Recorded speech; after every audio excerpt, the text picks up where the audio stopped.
म्हणले तसं ते चारा बी भरपूर खाली, हा शेण बी असं बारीक लोण्यासारखं व्हालंय. बरं मोरे साहेब ताईनं आज मुद्दाम एकादशीचा म्हणल्या महाराज दूध वाढलं त्याचा खवा केला म्हणजे अण्णाला पण बोलिल ते पण अण्णाला काम आल्यामुळे अण्णा लातूरला गेली. हा तर आज दिनांक आहे 10 जानेवारी 2025. 25 डिसेंबरला चालू केलं. आज 15 दिवसामध्ये तुम्हाला एका वेळेला 2 लिटर दुधाचा फरक पडलेला आहे. पडला. हो. बरं हे जे काही दुधावाले जे काही समजा शेतकरी किंवा दूध व्यवसाय करणार आहेत त्याला औषधाबद्दल तुमचं काय म्हणणं आहे?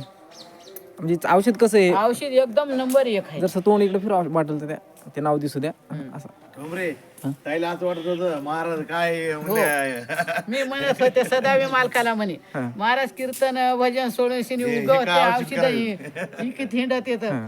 पण खरोखर आपल्याला अनुभव आल्याशिवाय कळालं ना महाराजाची किंमत आज कळाली आम्हाला. चारा खाण्यामध्ये खूप फरक पडलाय. पहिले अर्धी वैरण टाकून देण्यात जात होती, आता सगळी वैरण खायली. आता पूर्ण रिकामं झालं. आता मामा इथं काय वैरण शिल्लक आहे का मध्ये? काहीच नाही. आता पूर्ण वैरण खालेले रिकामं काही नाही राहिलेलं. पुन्हा तिच्या चमड्यात फरक पडला, चोपडा चमडा झाला नाही तर खाकच दिसत होती. बरं बरं. तर मी गोवर्धन ठोंबरे आपले धन्यवाद करतो की आपण ग्रीन पॅडच्या काळी आवाज अभियानात सामील झाला. धन्यवाद.